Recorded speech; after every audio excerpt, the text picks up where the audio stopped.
Well, I want to welcome you to the next or the latest episode of the Janet Smith and Tom Curran Review. I'm Tom Curran, and I've got Janet Smith with me today. Hey, Janet, how are you? Doing great, thanks. Doing all right, let's put it that way. Janet, how dare you say that? That is so offensive. I can't believe that that's the way you talk to me. Your tone of voice, unbelievable. Well, Tom, come on. I put up with harassment for so long.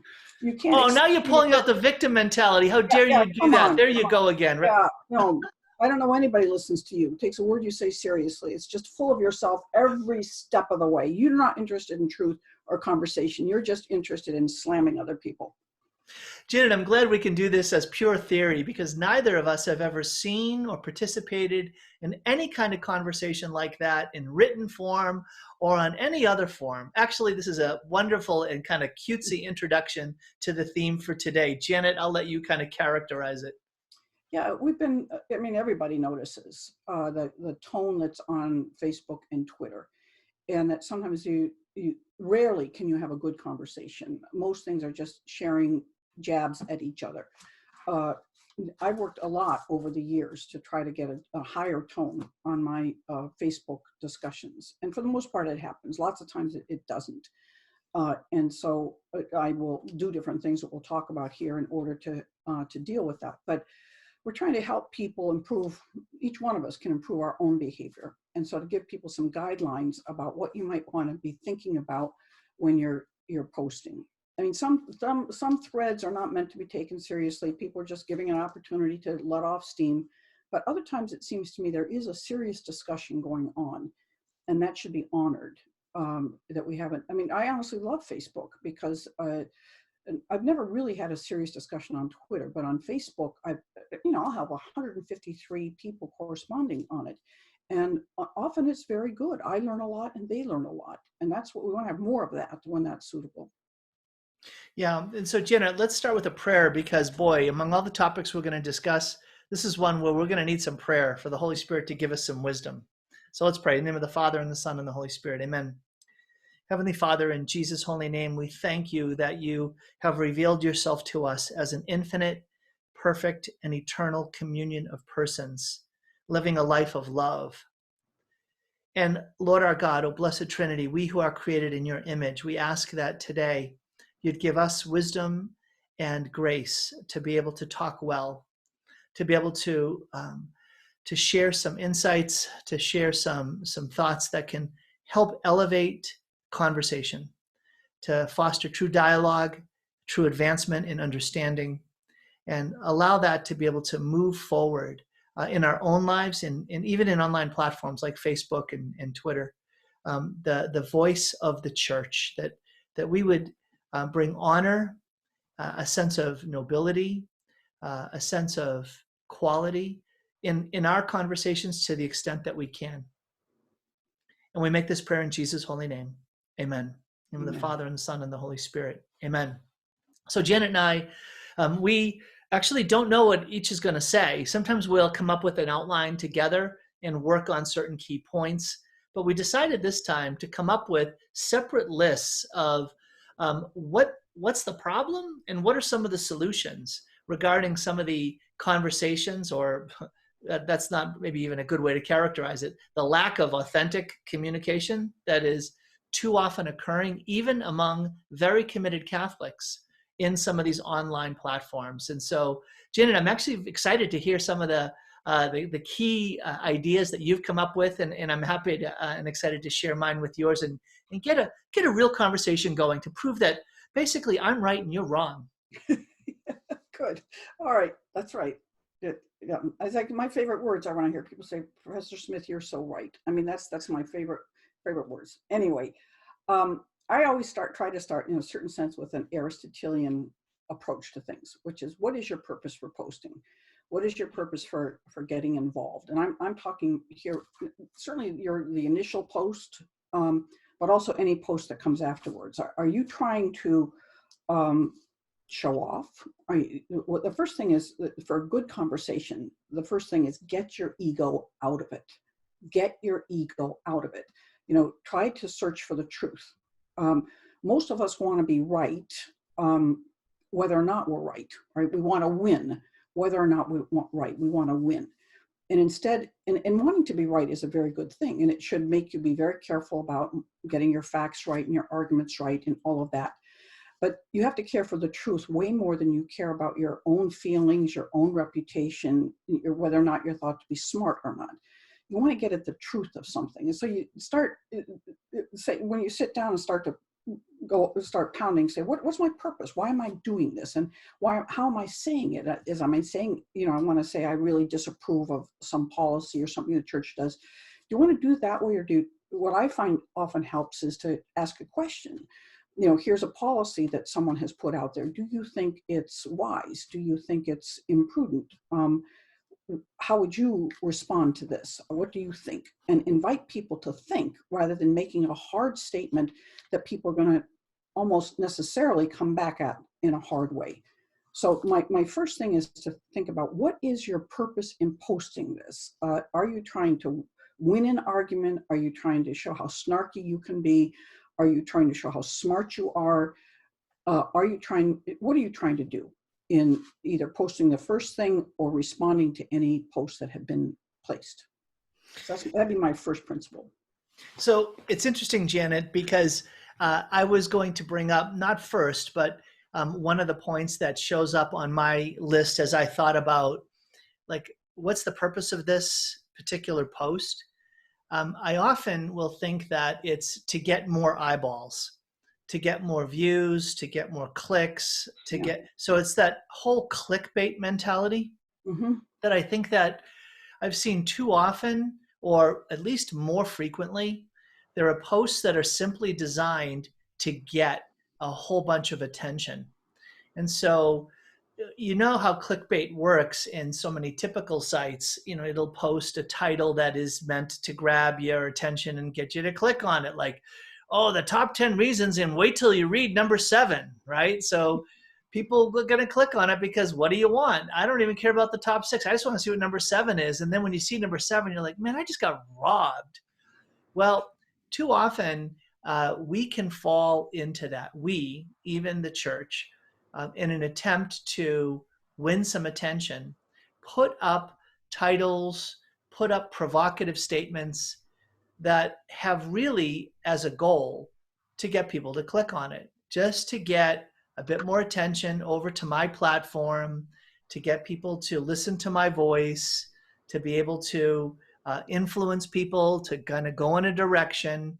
And for me, we need to be better than that. We need to be better than to settle for the sensationalized titles, topics, and themes that are just going to try to grow my fame and to grow my channel. I agree with you completely. There's too much of that clickbait stuff. On the other hand, Tom, as I sent you the other day, our one episode that got the most views, over 1,000, is the one where we sort of say SSPX scandal, how it ruined our weekend. So like, whoa, all our other ones that I think were equally as good and equally interesting have received 1/4 of those kinds of views. So I want to start almost every episode with SSPX scandal, and then say, and how you discuss it properly on the web, and the SXPX scandal and how it feeds into this, and see if we get more clicks. Oh, Janet, how can you do this to me? Right? It's so here's how I would approach it theologically. I would say it's the difference between results and fruits, right? So results are getting lots of eyeballs. The fruits are you doing good? Is it glorifying God? Is it advancing the conversation? Henri de Lubac, he had a book called Paradoxes of Faith. And in it, he talks about the temptation to popularization. And it has to do with settling for results over fruits.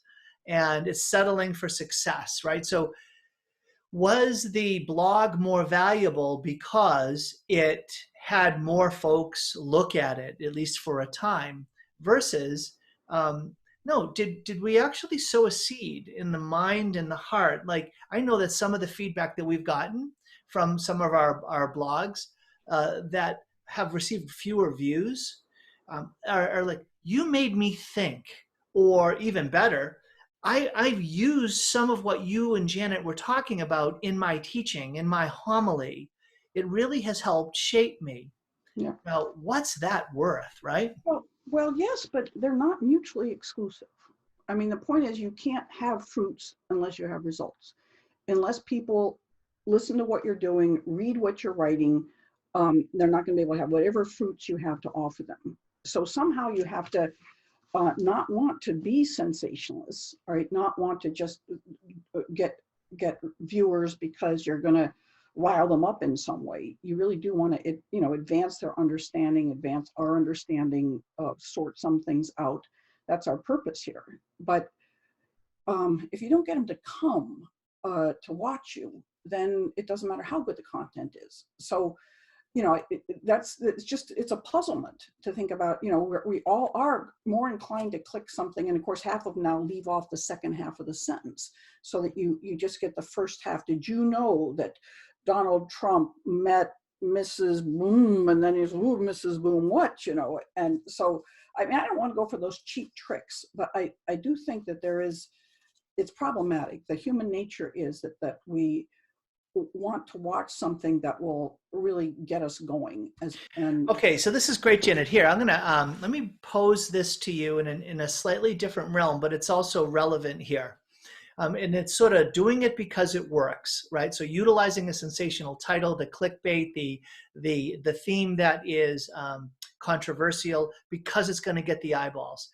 I have seen a lot of apostolates send out emergency appeal letters or emails to get people to donate. And the reason they do it is it works. And some of the language they'll use in their letters are things like essentially saying, we are the cutting edge of what God is doing in this field today. The work that we're doing is preeminent. There's no one doing it as well as we're doing it. And so they'll depart from what I would take as a real sense of humility, a real sense of putting out there, here's our authentic need, here's the mission we're accomplishing. If we've been a blessing to you and you believe in the mission, would you give something to us? It may be less effective, but in a certain sense, it honors the people because it's less manipulative. So when I shift to that realm, does that, I don't know, impact how you're seeing this at all? That doing it because it works versus hedging towards a standard that says, I won't leave that moral high ground for the sake of doing something that will generate more dollars. Janet, you're muted right now, so I'm not hearing you. See, this is it. My voice is so impactful, it just shuts you up and I win. So what you're saying is I'm right. Thank you, Janet. That was my point. My point was trying not to hear you and I hit the wrong thing. No, let's say this. Well, I don't know if your aim is to raise money, that seems to me really important. And if you get people's attention, again, not distort things, not tell lies. If it's not really an emergency, it's wrong to say it's an emergency. That is really lying, and it is exploiting people, exploiting good people who don't want your organization to fail. So if you're sitting there with a mountain of money and you just know this is a good time of the year where you can get more, and to send out such an appeal is really wrong. I would agree with that. But for the most part, it seems to me fundraising appeals should be judged by how much they raise. But anyway, I mean, just think about even a title for this, whatever we're doing today. If we said Janet and Tom discuss how to have proper decorum on Facebook and Twitter, are we going to get anybody to click? If we said how to win arguments and smash your opponents, all right, which one would bring more people? Even if we didn't say what we're going to do is show you how to win arguments and flatten your opponent. In fact, we're talking about how to decorously engage in disputes on Facebook and Twitter. What's the right thing to do? Do you want to get them in the room so you have a chance to talk to them? Or do you just want to be honest and nobody comes in the room. Yeah, and you know, it's like, are those the two alternatives? It almost feels like in this environment, you actually just gave away our title. Watch as Tom and Jana teach you how to smash your opponent. Actually, you don't even put our names in there. Smash your opponent and win the argument, right? We'll get all kinds of views. It'll go viral, right? And in fact, we'll talk about that. Guess what? We did. We mentioned it here. So it was fair. We didn't do a bad thing. I think it shows the level of discourse, right? Where you're trying to grab people's attention and there's so much noise. How do you actually grab people's attention? So there, I think, you do hope that eventually you achieve, people know it's going to be interesting, and you hope that they'll come because it's interesting and it's helpful, and you don't have to use hooks to grab them. That's what you hope for in the long term. I mean, there are some people that, people who do these kinds of shows that everything is a scoop, everything is breaking news, and so you just say, I'm done. I'm not going to go in there again and just hear someone who's wanting to get my attention by misrepresenting what's going on. And part of the problem is, of course, you have to, those who, I think maybe Rush Limbaugh, I mean, he talks these every single day. And so it's hard to find interesting things every single day. And he does a marvelous job. But if you're not doing it that often, then I hope that we can come up with something that will just be interesting without having to use incredible clickbait to get people to listen. So I would say this, it'll be my last point on this. I have really pondered this for for over 20 years in ministry. And it would be this, is I look at one of the most impactful books of the 20th century, Story of a Soul, that didn't take a big marketing campaign. It took a saint, right? And she was literally under obedience to write it. You could take a look at the diaries of Saint Faustina, same thing. Or even a contemporary example. One of the more popular writers in the Catholic world is Father Jacques Philippe. And I interviewed him, and his books now are in all these languages, and he's all over the world. And he's like, I didn't do anything. I didn't get a good publicist or a good publisher. It was just, I was busy about serving the Lord and giving these talks. And all of a sudden it was the Lord who was the marketer. It was the Holy Spirit who was the one who said, I'm going to lift this voice. Sort of like In Sinu Jesu, that book. That same kind of thing. So what I would love ideally is that you and I are servants of the Lord to such an extent that we put out there what happens. We don't have to resort to the clickbait stuff, and let the Lord take it forward. That's the ideal. I would consider that my ideal. I would say I suspect we'll have better success with clickbait, but that's okay.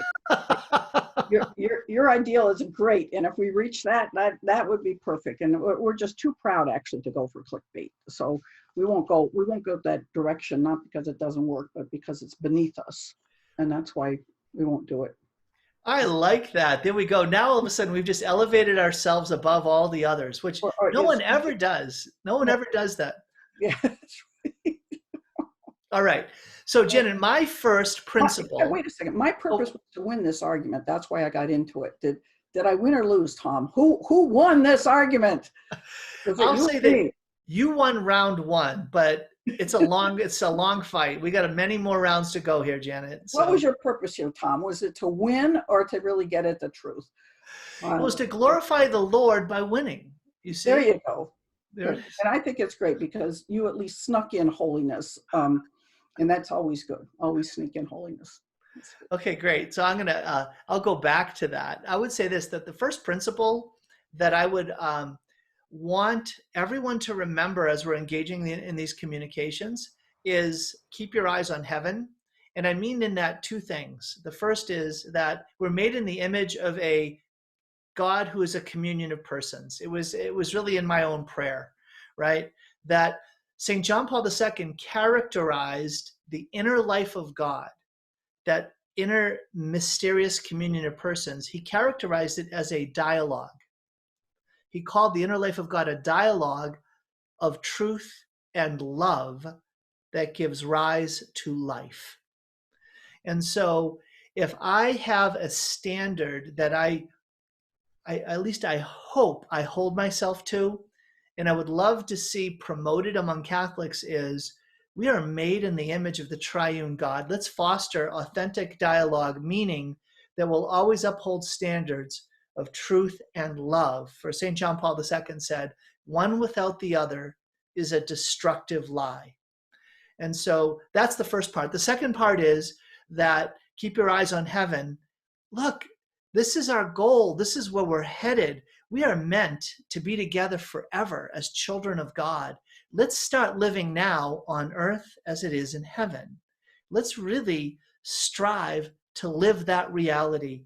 And so that people can't look at us and say, the Father, may you be one the way the Father and I are one. That Jesus' prayer in John 17, that if we do that, so that the world might believe. The world will actually believe if they see in us a quality of oneness that is somehow radiating God. All right, you've managed to elevate it beyond my reach, but I think that's beautiful. Of course, we want to seek truth, but we do have, absolutely, and the preciousness actually of being able to be in dialogue with others is important. It's a precious opportunity. I said I really love Facebook. I loved it when I was taking care of my mother. It was sort of my place to be with people and have conversations. And now in isolation, it's got that element to it as well. And it's a precious thing to hear from people from all over. That's, for an academic, it's really nice to be able to talk to people who are not academics and hear what they have to say. But there is a way in which there is very different purposes for different dialogues in which one enters. Like, if my family's doing something, it's just a lot of teasing and poking and laughter, and you just want to one up the last one or something like that. And that's what it's all about. But what we're talking here is not those situations. That what we're talking about here is having about anything, about whether, oh my gosh, just talk about the liturgy wars. All right, talk about when you have a conversation about whether or not the TLM is better than the Novus Ordo, and how to talk about it, what music is better than other music, and talk about what are some of the other, I just had in my mind what some of the other hot topics are. Again, a religious order, Legionaries of Christ, SSPX. Vatican II, the Nouvelle Theologie. How about you? You're kind of stealing one of my next ones. Okay. I was going to say, you want to get a crowd, you want to get some people going, just say the two words, Pope Francis. All right. Mm-hmm. Lightning rod. So, but here, I want to say this, Janet. I'm going to get conspiracy theory now. This is another great way to get eyeballs, is use conspiracy theory. But I want to say this. Facebook is not interested in dialogue. Facebook is not interested in fostering conversation marked by truth and love. And here's how I'm going to say why. I almost never go in on political conversation. But a number of my classmates, through one of our group pages, high school classmates, there are a whole bunch of them that are friends of mine now, and they just go at it, both sides of the things around this pandemic. And I thought, here I am. I, who am so good at dialogue, I'll bring some light, not just heat, to the conversation. And so I started posting some, is it really like that? What about this? Hey, is it really like that? How about this link to this article? And Janet, I tell you, I could show you the page with the numbers on it. I started doing this about 5 days, maybe a week ago, and Facebook has started to clamp down on how widely it's distributing my live praying of the rosary. I swear to you, I would typically on average get 350 people on at a time, 400, depending on, but I'm praying at the same time of day, every day of the week. And the numbers have gone from about 350 average down to about 110 for no reason. There's nothing that I can point to. And you can go back over months and months and months.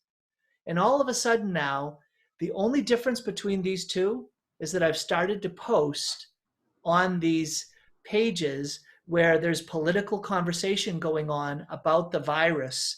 And I'm raising questions about, should we stay closed? Are there economic impacts and things like this? So my conclusion is that Facebook actually is not that interested in letting me have as much influence if I'm not supporting their agenda. When you mean Facebook, do you mean the people? I mean, no one's blocking those people from listening to your rosary, right? They have self-withdrawn from the activity. No, it has to do with how widely it gets distributed. So what happens is that there are folks who, when they have this in the news feed, it'll show up in their feed, and then they can choose to come on. What I'm saying to you is that Facebook is stopping the breadth of how widely it's being distributed so that eyeballs are not seeing it anymore. It's not letting it come into their feed so that they don't even get a chance to make the choice. I would have thought if there were largely the same people would know every day at such and such a time you say the rosary and they'd come on. But you're saying that they're not getting notified. It's not showing up in their feed. But if they know it's been there for years, wouldn't they go anyway, whether or not it shows up on their feed? So the 120-ish people that are there is the core group of folks who are very, very active that I still see. It's the other set of folks that are coming and not coming every single day. It's that bigger breadth of people. Yeah. So I know, and I know this from growing this page over the past 10 or 11 years, that every so often Facebook changes its algorithm. It changes what they promote. And we've always tried to keep abreast of what was going on. And all I can say is in the last week, it just went drop. Wow. It didn't gradually scale down. It went drop. And I'm like, the only difference is political discourse in a way that Facebook probably is not that supportive of. So there you go. I wanted to get controversial, Janet. You didn't let me. You got all reasonable on me. Why would you do that? I am just sort of like pure reason. Well integrated with intuition and emotion and all other things. So, I think I'm stuck in Plato's cave. I think I'm just looking at shadows, and you're obviously out in the light, and you have to come back in and get me. Right. You are a cave dweller, and it's very hard to trigger me. Actually, I absolutely infuriate people because they can't trigger me, and that's a sort of fun thing to do. It's almost malicious on my part. Is that if I want to, I can trigger them. I know what triggers them. And then they go, and then I just sit there and very calmly kind of decimate what is their out of controlledness. I've tried over the years to remove that part of my being, but I have to say that every once in a while it's still a struggle, saying I would know how to make this person go livid. And I could say certain things and they would lose control. And then I could just be right there and very calmly, dissect everything. And I had a friend who had a hard time with her husband. Hey, Janet, I need to interrupt you because you just gave us the second part of the title for this particular vlog. It's how to crush your opponent and make them go livid while doing it. Yes. So this is good. The degree of virality of this vlog is increasing at every point. This is amazing. No, this is something that spouses do know. I mean, I had a friend who just said she just had such a hard time arguing and fighting with her husband because he never got out of control. And she said it was just totally unfair because she would occasionally just lose it, that he was infuriating. And so she got infuriated. And then he would always just be very, very calm and deliberative. And she said, it's just no fun fighting with him because he always takes the high ground, but it's a high ground that's really quite manipulative. It's like, I know how to trigger you, and I know how to stay calm in the midst of the heat. So you'll look like an idiot, or else I'll look like, Mr. Calm. And so, I mean, spouses work those things out, but it's partly what needs to be done. Again, all this question of what your purpose is. Your purpose engaging with someone that let's suppose you posted something very reasonable and say something like the SSPX. If you just posted some of the things that were being revealed and you said, isn't it absolutely disappointing that the SSPX seems to have within it the same problems as the church as a whole? And then people go berserko. It's just, that you can't say that. It can't be true. It can't be this. And as that was happening, and it did happen, of course, my heart was breaking for a number of people. I mean, it's happened to me many times where a bishop or a priest that I held up very high esteem, it turns out that he was living a double life. Very, very hard for me to believe. And you need to have a little bit of gentleness with such people. You have to sort of, let them work it out, as opposed to just really, well, see, there you are. A trad can't stand it, admit there might be something wrong with people in their order. See, the trads are just so defensive, and the trads just can't acknowledge that there might be something wrong in their own groups. So you do this triumphant kind of smashing people down. And so that kind of thing is like, do you want to just sort of let them come to terms with this? And let's not go back at them hard. A certain period will either be shown to be true or shown to be false. There's no reason that you need to smash people on this. So that would be one of my examples of saying, what's my reason for engaging this particular person in this way? So that's one thing. So, Gina, when I think about this kind of ties into another one that's on my list, and it has to do with healthy communication. So the first one is that sort of ideal, the principles involved based on who we are. The second comes down to like rules of good communication. So as a hermeneut, as someone who studied the science of interpretation, I would say when you enter into one of these heated conversations, presume misunderstanding and inquire, right? So presume misunderstanding and inquire. And that's so hard for us to do because we're much more likely to lead with phrases like, with all due respect, which means basically you're about to show them really very little respect at all, or in my humble opinion, which frankly is not very humble at all, but will be marked by a degree of condescension and mental stubbornness to cling to one's own way of thinking, right? When I see those kind of things at work in the conversations, I realize it's not a conversation. It's just a monologue being put forward in the form of a dialogue. And so I do really think that what will help in advancing the kind of conversations that happen on these platforms, like Facebook especially, is if we were willing to embrace some of these core elements of healthy communication. Presume misunderstanding and inquire, presume a good intention, try to give a good interpretation to what the person is saying to the best extent that you can, and then don't use these loaded words and phrases that are just going to stir people up and really are indicative of your own or my own broken attitude or sinful attitude. Yes, I think that's exactly right. I think when you enter into any discussion, as you said, you have to assume that there will be misunderstanding. And but if you can, you need to try to fend that off by the way you set up the argument often. I mean, when I give talks in praise of large families, all right, I definitely have to very early on, if I'm saying something, large families are an atmosphere in which, vocations and holiness can be very naturally fostered and nurtured. I have to say something that doesn't mean that small families can't do this too. All right, it's just easier in large families. Some people have small families not by choice, but all sorts of circumstances. We should never judge people for having 1 or 2 or 3 children instead of 8, 9, 10 children. And we have to be very careful about that, thinking that those who have large families are holier than those who have small families. No, but that's true. That's true. I mean, the more kids you have, the holier you are, but it gets capped at 9. Once you have 9, you've pretty much, after that, there's no additional growth in holiness. I forgot, how many kids do I have again? Yeah, but it is that sort of thing. I mean, if you're talking about, you're critical of the Novus Ordo Mass, you have to say things like, I'm not saying that the people who go to TLM are holier. I'm not saying this. I'm not saying that. This is what I'm trying to focus on and say. And even if you do that, you can be sure that you'll be misunderstood.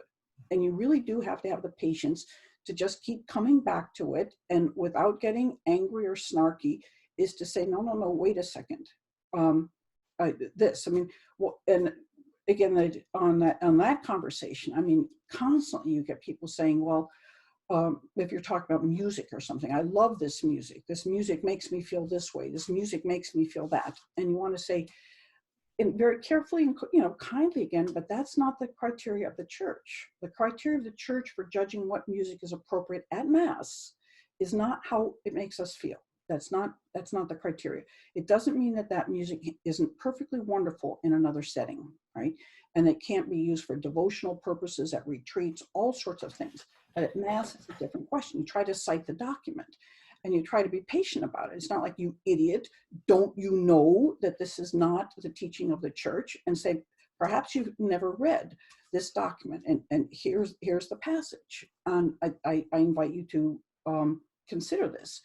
So I think that's a huge thing, is to, again, try to respect the claims of other people that you think are irrelevant to the situation, but acknowledge in what way they have merit, and then try very carefully to show them that might not be relevant, honestly, to the diagnosis we're doing here.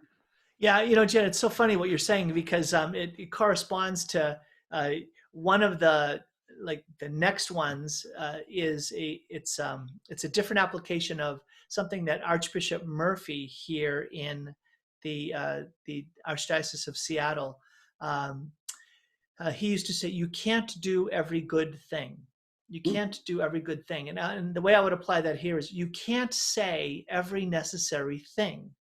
So by nature, you have to begin with one thing, or you're only talking about one thing. And one of the problems is exactly what you said, which is, well, I just want to highlight this one thing. Well, then you feel like you have to start excusing yourself and saying, I'm not talking about this one or this one or this one or this one or this one. And so if we're going to elevate the conversation on Facebook, it's almost as if you have to put like a little asterisk. And the asterisk is, I'm not talking about all the other things that could be talked about in this particular theme.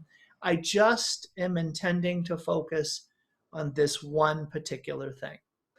And so if we had a little bit more graciousness in posting and in responding, we would save a lot of painful back and forth commentary. And go ahead. Well, one thing I want to talk a little bit about, and I think it fits in here, is the phenomenon of trolling.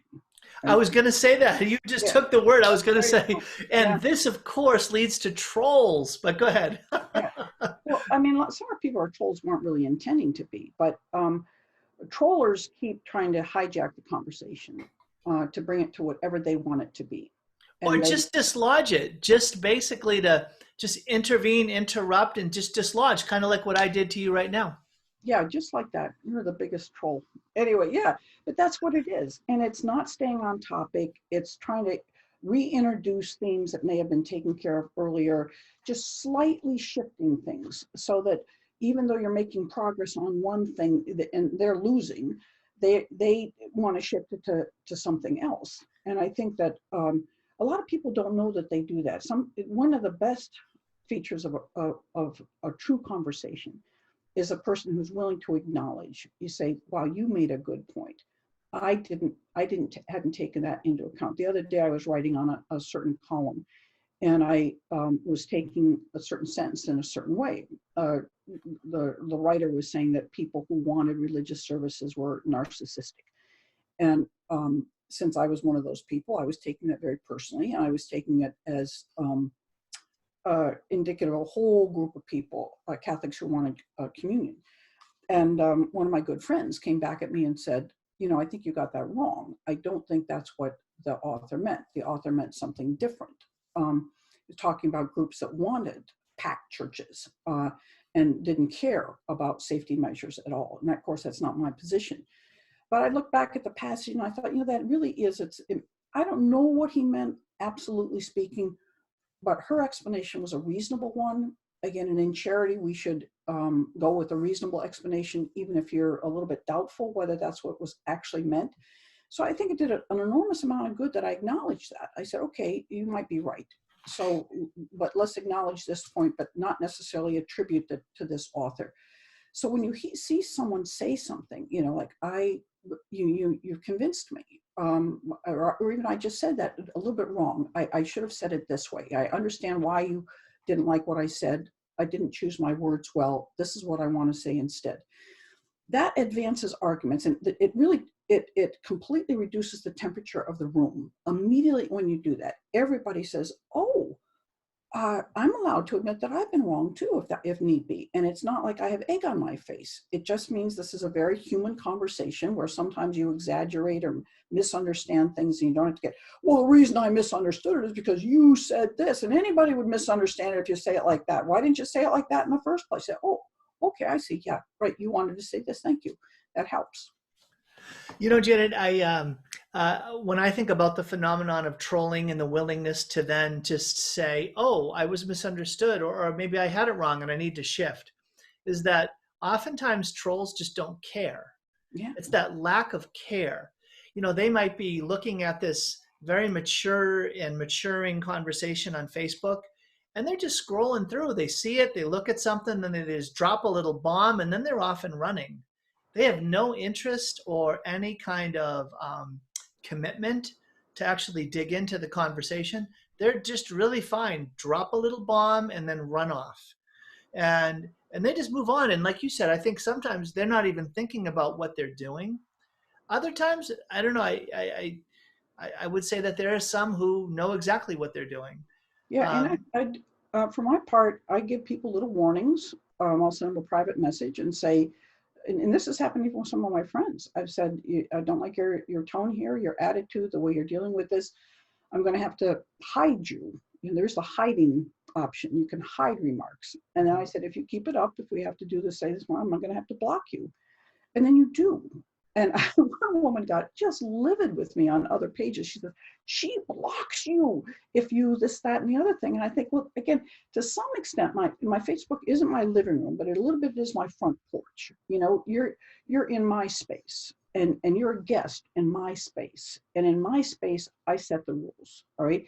And if I start to think that with the group I'm hanging out with here talking, you're starting to insult me or insult my other interlocutors, we don't need that. It doesn't advance the argument. And so we want a discussion.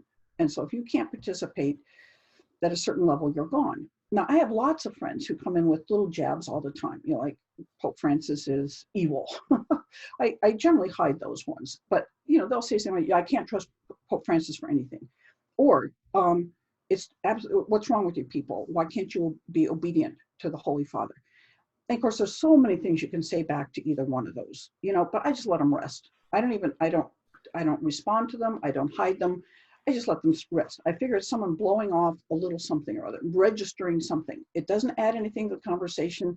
But sometimes people say, I'll post something, a good conversation is going to say, I just don't agree. And I said, that's a worthless statement. I want to know why you don't agree. Give us, or this author always falsifies things. Well, give me an example of what's being falsified here. And so they often don't offer anything. So this is you've moved me down to my last one, but I want to finish up the one that you were just talking about, which is being I want to use the word thorough in responses, and then I want to talk about the great difficulty of separating the person from the position.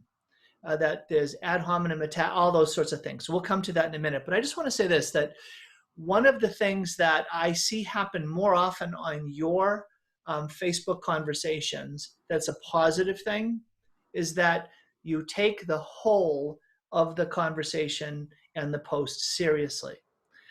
In that if something is left out in a response, then I'm not surprised when it gets brought back up and said, oh, you didn't address this other point.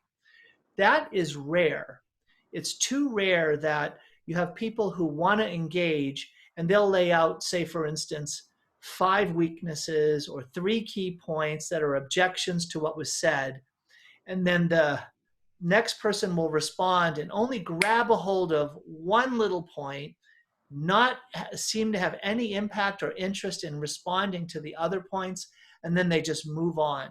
And that any attempt to recover, you know what, I'm not sure that you're really taking the full argument of what I'm saying seriously, or the full position that I've put forward here.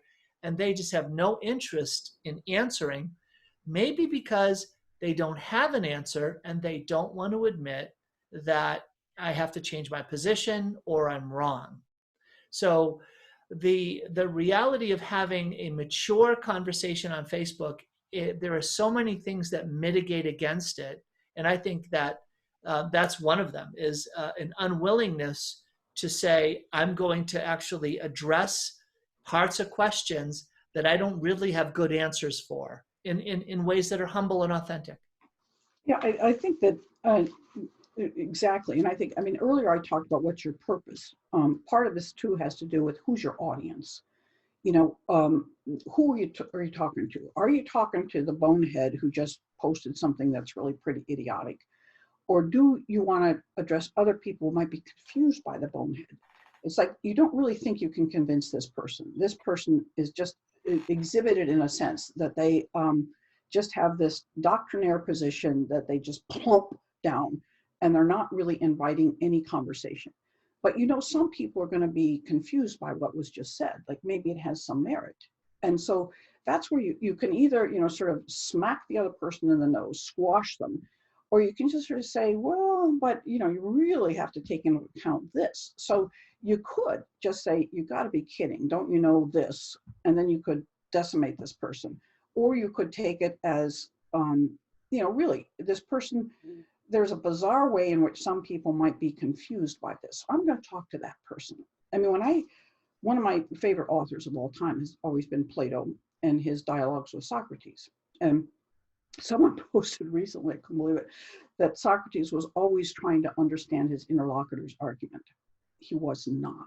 He really was trying to pretty much show them to be idiots. That was his purpose. And to show these really cocky young men that they didn't know what they were talking about. That was his purpose. So you guys, you're just just figure out, you know, a college sophomore, junior, you know, who just thinks he knows something now. I had a professor who taught in the Socratic fashion, and he taught that way, and Socrates taught that way, and they weren't really talking to that person. They were talking to everybody that was listening in. All right, and they were just sort of using this person and trying to his attempt was called, what his technique was called a linctus, which is you're trying to tie someone up in knots. But you said this, and then you said that, and they're incompatible. And now how do you get out of that? And that's called aporia, no way out. All right, I got you tied up in so knots that you're going to have to admit something you don't want to admit in order to get out of it, and you don't have the humility, etc., to do it. So he was actually into sort of shaming idiots. It had a lot of value, but you want to say he never convinced them. At the end of a conversation, they never said, "Oh, Socrates, you're so right, I'm so wrong." They would kind of go away mad. But the people around him had their level of understanding really go up. Now, again, I think for the Socrates is a special case. Yeah. I don't think we should be in the business of trying to embarrass people. We should be in the business of, even if they're saying something stupid, is not to show they're stupid, but to be concerned about how other people are hearing what's being said. So brings me to my last point, which is, this is simplistically stated, the difference between a debate and a dialogue. A debate is more about ideas. A dialogue essentially involves the people in the conversation. And what I find far too often on Facebook is the blending, right? This essential connection between the person and the position, where it becomes almost impossible to have a debate about a particular, you know, theme or topic or idea without it becoming personal, in 100 different ways. Like, oh, that person holds that position, it can't be right. Or that person holds that position, and therefore you must agree with all the other positions that that person holds as well. And so it becomes incredibly difficult today to have a conversation, a back and forth on Facebook that doesn't become personalized or personalizing in ways that people don't intend, right? So I might be critical of something the Pope said on one homily, and then all of a sudden I'm part of those critics that are attacking the Pope and consider him the Antichrist or not a Pope or in cahoots with the Masons, this sort of thing. And it's like, whoa, whoa, whoa. Can we extricate ourselves, right? So I might, like, if we got really, like, let's kind of put it out there. Let's get some more eyeballs on this video. I can watch some of the Vortexes by Michael Voris and just say, wow, this guy has a gift for being able to speak with passion and strength about his positions. That doesn't mean I agree with his evaluation of Vatican II and things that have happened since then. But it's like, God forbid I should ever say out loud, wow, watch this particular Vortex by Michael Voris. Because if I do that, all of a sudden now I have implicitly, wholeheartedly agreed with anything and everything he or Church Militant has ever said or done. And I don't. No, it's such a good caution. Every couple of months I post something on my Facebook and say, whenever I post things, it does not mean I'm endorsing them or I believe everything in them. Sometimes I disagree with everything, but I just want it to be taken under consideration. I want people to know what is being said out there. I should have some sort of macro or something that I can stick that up there every time. But I want to say the clue is if I say, you should read this. This is really important. I agree with this. This expresses my views precisely, or I disagree with this part. A sort of a corollary problem that people make is, in fact, it just happened on Twitter with Bishop Sticca, who he posts a lot on Twitter, sometimes very controversial stuff. And he recently had a dust up with Church Militant because he said something about not giving communion to people who are kneeling on the tongue, and if they made a scene, he'd chase them away or something like that. And there were all these people who came back at him, boom, boom, boom, boom, boom. You're not Catholic, you're not this, you're not that. Well, he took all of those remarks as by Church Militant, and they weren't. I mean, these were people who posted. And so it's like, you want to say, and I see that happen sometimes on my Facebook page. Someone will take a strong position, and then people think it's my position because someone else took a strong position early on. And you want to say you have to be very careful when you read comments on something that are supporting a certain group. This doesn't mean that group that's the voice of that group. That's just a voice of one of their supporters, but the supporter does not speak for the group.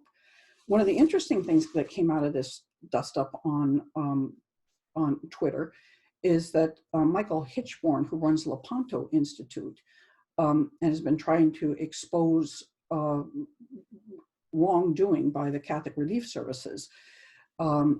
Bishop Sticca was saying something like, it's a wonderful group. It really, pays attention to everything. And Hichborn is coming back. No, I've proven it. I've got the articles. I've got the websites. I've got everything.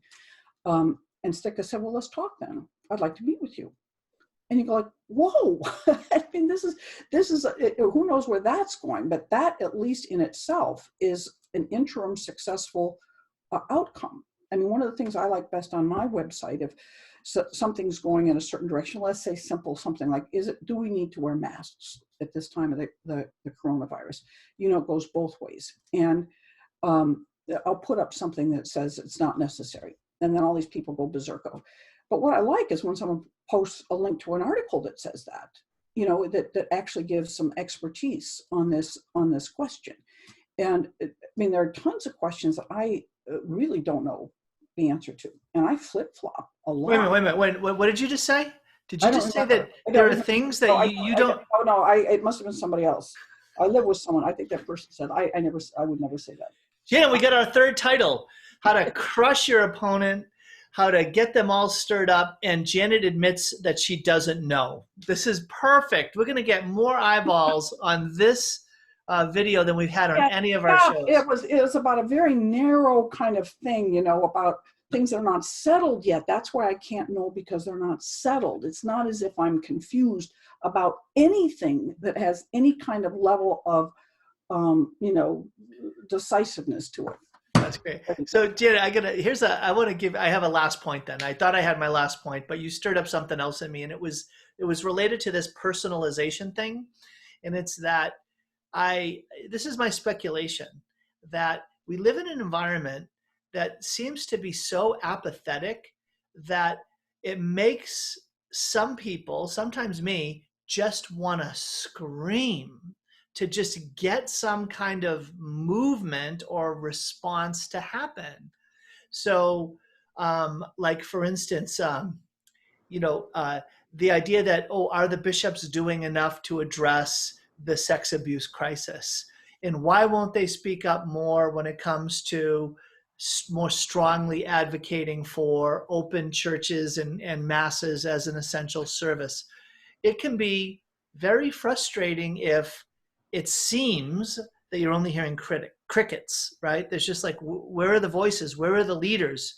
And then that frustration level goes up, the intensity of the emotions go up, then the intensity of the language can come out just because of the, like, I'm not getting through, speaking reasonably, rationally, making honest requests, not getting a response.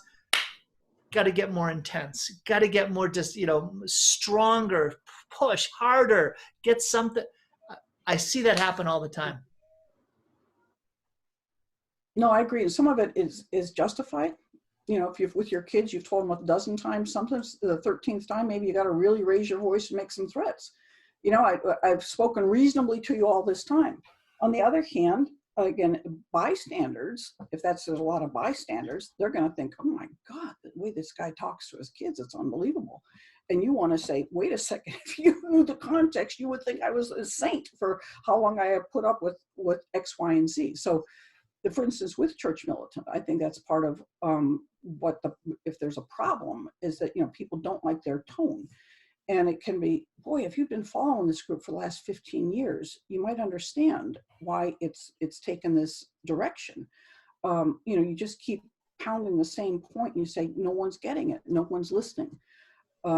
It's not going to be for everybody. When you enter into a debate, you often want to come in and say to everybody, calm down, calm down. And you want to say, oh, we've been calm, but really nobody should have to put up with X, Y, or Z. And so a lot of it is understanding that you've entered into the middle of something and that you might not know the whole backstory. And it's worth being a bit patient to get the backstory. Again, we talked about people who troll on the conversations on Facebook. Some people know a heck of a lot. Someone put a really good little chart up today, which was like your conviction in how many books you've read on a subject in relation to your conviction. And it's sort of like, here's the conviction and here's the books read. You've read 1 to 2 books, your conviction goes way up there. You think you know everything. You read book 4 and it goes down here. And then it slowly climbs back up again until maybe you've read 6 or 7 books that now you have more of it. But that first 2 or 3 books, you think you know everything about something.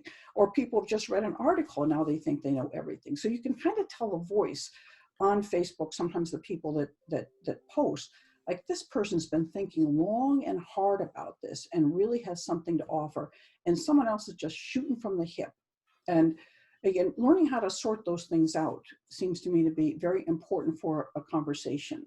And you can kind of tell, people get voices. Like, there's certain people, I don't bother to respond to things because I know so-and-so is going to come in and respond. And I know this person is really going to show them what they need to know. But again, the question is, are you trying to defeat someone or are you trying to get at the truth? And it seems to me that always has to be the question. Do I want to win this argument by any means, shaming the person, flexing my degrees, whatever it is that you do in order to win an argument? Or do I really want to get at the truth? And do I want to, as you said, respect the dignity of this person? This is God's child. And wherever, I found in my lifetime that if I've held a position for 25 years, very convinced of it, and then something makes me think, oh my gosh, I had this thing with prime matter. Actually, I'm not going to tell you about prime matter because nobody understands it anyway. But one day a friend demonstrated to me, I think, that I completely misunderstood what prime matter was.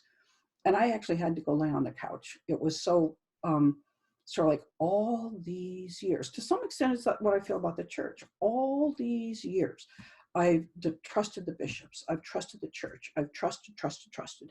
And now I no longer do. And that's devastating. It's devastating. But one problem for a lot, myself and other people, is the minute we turn, we think anybody that doesn't have the position we now hold is pretty much an idiot. Whereas we held that position for 20, 25 years. And now we've only held this new one for a week. My example with me might be discovery of the traditional Latin Mass. I find it, all of a sudden I'm just this complete enthusiast. And it's like, but wait a second, you've spent your whole life doing this. Maybe you need a little bit of time to really assess everything. So I think that's one thing we all need to remember, is that hopefully we do change our minds, but when we're wrong. And when we change our minds, though, to remember with some humility that we held those positions before. And what got us out of the wrong position was really people who largely probably were patient with us and just allowed us to mature into seeing another position. Yeah, Jenna, I really like those reflections. A couple of quick things jump to mind that I think correspond to those. One of the fathers of the church said, this is a paraphrase, that the person with the greatest objectivity is the one who is most fully immersed in the object. So not the one who stands apart and just looks at it analytically, but the one who is in the most profound communion with it, the one who has given him or herself over to it the most fully. And that's a mature kind of knowing. And, it's like the person who has lived chastity and modesty for 50 years understands it in a way that someone who just studies it is never going to get it. And that speaks to the concept of like authority and who we're listening to. Are we listening to mature voices, or the person who just went off and read something on Wikipedia and now has become the local expert? So I think that is important. It's like, to whom do we give credibility? To whom are we opening up our minds? And is there a sign of credibility? Is there a note of trustworthiness about what this person is saying? Because it's so easy to just fake it, make stuff up, and just claim a level of expertise that isn't warranted. I'd never do that myself. I'm just so far above that. I just don't have to condescend to that. But I'm teasing. But that's the. I think that's also an important way to remember, if I'm entering into the conversation, what are the sources that I'm looking to, and I want to make sure I can learn how to weigh and measure. And that just takes a lot of effort, right? It's just, a lot of people don't want to put in that effort when they're on Facebook. They're scrolling, they're looking at what people had for dinner and what are they going to post, and did they get likes, and all of a sudden here's this meaty conversation. So that I think just also hedges against having deep conversations. So Jenna, we are getting close to the end of our time, and I think that we can both agree that, first of all, I won. Second, I'm right. And third, I think that you've been pretty humbled through this whole conversation. I think that's a really beautiful fruit of what's happened here. If I could hide or block you right now, that's what I do. But thank you for all those incredible compliments. Those were terrific. No, I do think it's an art, and it's engaging in a good conversation is an art. And a lot of people have never taught it. I've said before that I think the younger generation finds any disagreement to be terribly painful. They don't like to have disagreements. They don't like to hear debates. They don't like to hear, because they don't believe in objective truth. They've been taught that everybody's opinion is equal to everybody else's opinion. But largely they accept opinions of the sort of the zeitgeist, the political correct things. And if you don't hold that opinion, then that means you're just a horrible, horrible, horrible person. So we have to, there's a certain generation, my generation still liked to debate, even though we had strong views on things. We love to hear people marshal their arguments on both sides. I don't think the younger generation likes that so much. But we have to model it for them. We have to. So, Jenna, I would say a sign of hope there is the rise of the rise of the classical methods of education coming back into schools, private schools, Catholic schools. Homeschoolers, I think, were some of the early adopters of this, right? Mm-hmm. The trivium and the quadrivium, but I've got right now 3 kids who are in a private school that are learning, grammar and rhetoric, logic and rhetoric, and it's really wonderful. And in fact, they are being formed to enjoy a hearty debate. And that's part and parcel of what happens in their classrooms. And it's not personal, right? It's about getting to the truth and helping each other advance and learning how to make an argument, all those wonderful things. So I Yeah, think that that's a sign of hope. there are several signs of hope. I think we might have even talked very early on about, say, the popularity of someone like Jordan Peterson, who he doesn't rant and rave.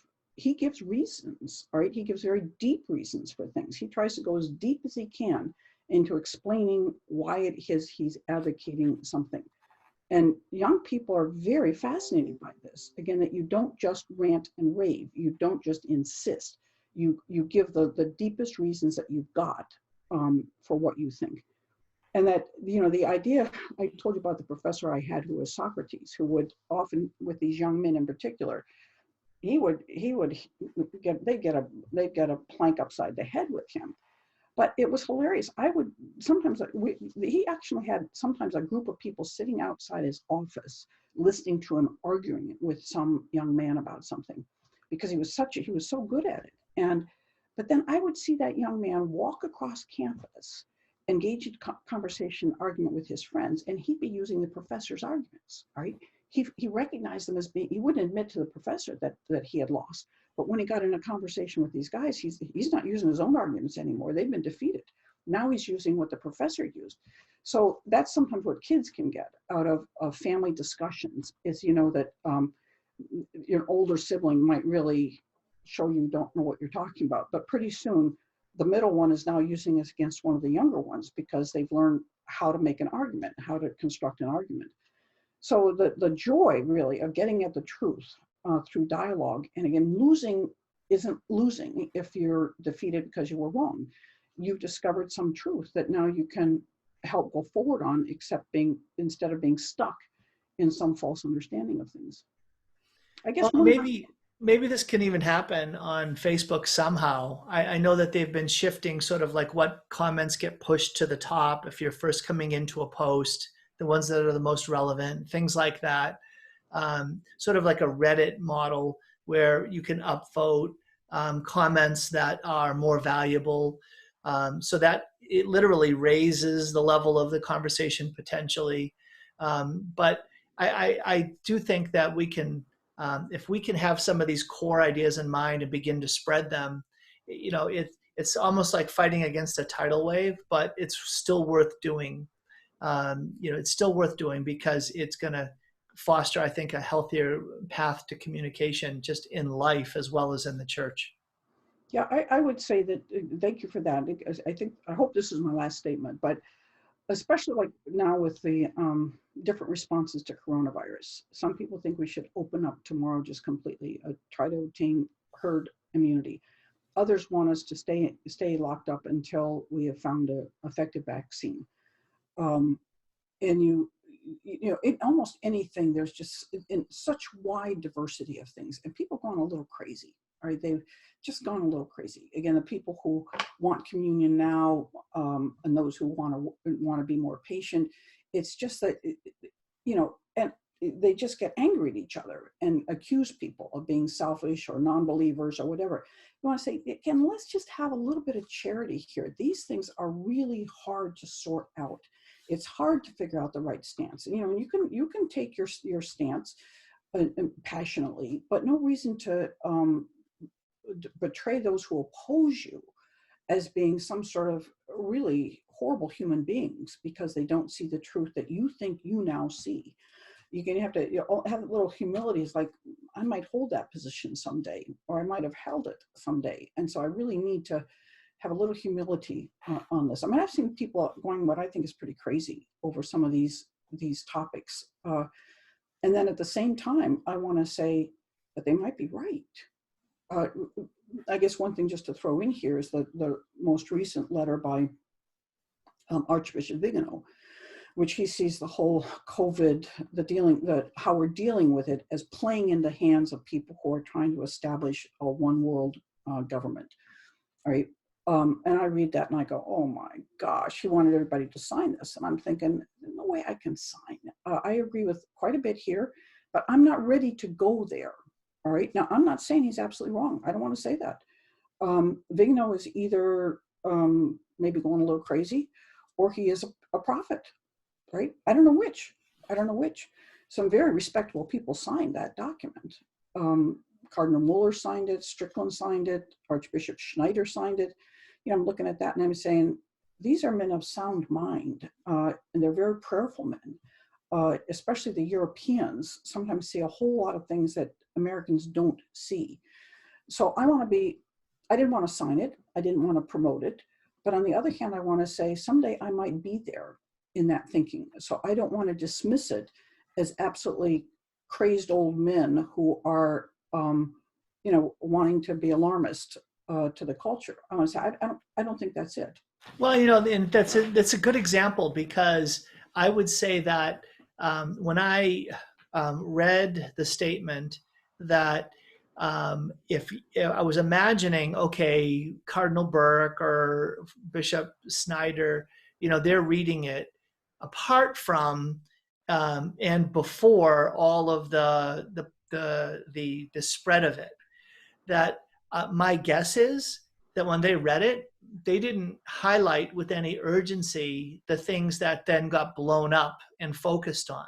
Mm-hmm. That you look at the totality of the document, it's not that big a deal. But if you focus in and you cut and paste that one line and then you interpret it to mean one world government and there's conspiracy theory going on, all of a sudden it's like, whoa, hey, I didn't realize that was going to be the whole focus. I wasn't thinking that when I read that line. I had something else in mind. Yeah. So that's sort of how I ended up reading it myself. That's excellent. I mean, that's excellent. I mean, I read it aloud to a friend who wanted me to promote it, and I'm reading the first paragraph. Said, absolutely, this is great stuff. Yeah. And I start reading and say, oh, I don't know. Oh no, guy right here said, nope, can't go along. But I think both Mueller and Schneider have put out a little bit of defenses of why they signed it, and it was somewhat along your lines, but it was sort of like, come on, we really need to discuss these things. We really need to have our mind open to all sorts of things. And, Americans, again, this term conspiracy theorists, we tend not to think they're conspiracies. Europeans think there are conspiracies around every corner. And you want to say, why should we think we know better than they do? Right? Well, okay, so Jenna, I want to give you, I was going to bring this up earlier in the conversation, but then we kind of moved forward. It was one of the reasons why I think that conversations get into like making more intensive claims out of frustration. It would be the recent example of Vice President Biden's the revelation that there was a staffer from so many years ago who made a claim of sexual assault. And to take a look at how just objectively the kinds of reporting, the kinds of attention that he received versus, you know what I'm going to say, Brett Kavanaugh, right? The Supreme Court justice, when his candidacy came forward and this woman stepped up and said there was a party. And if you just looked and said, let's talk about the reporting that happened. Mm-hmm. And how it was covered, what women's groups said, what they did, storming the Capitol building, all these threats, all of this intensity, all lights, camera, action, and all the defenses that he had to make, and crickets, right? And the small amounts, and you're like, is this fair? Does this seem right? Why does he seem to get a pass and he get this intense spotlight on him when it seems like they're so imbalanced, right? So we could go into this all day and take your pick, right? It's, does Trump get a pass or does Trump get falsely accused? Is Trump's coverage of the virus and what he's saying there and his how he's treating reporters, right? And then you could say the Pope, the the Amazon Synod, and all these so many different things where you can begin to say, who's the reporters and what are they focused on? Who are the reporters? What are they focused on? What are they emphasizing? What are they highlighting? How does it compare to the other things that are happening? And it just becomes like, again, that fog of war. How do you figure out what to take in, who to trust? Where do you get insight? And that makes the concept of having authentic, profound, truth gleaning conversations to happen on Facebook so much less likely able to happen. Yeah.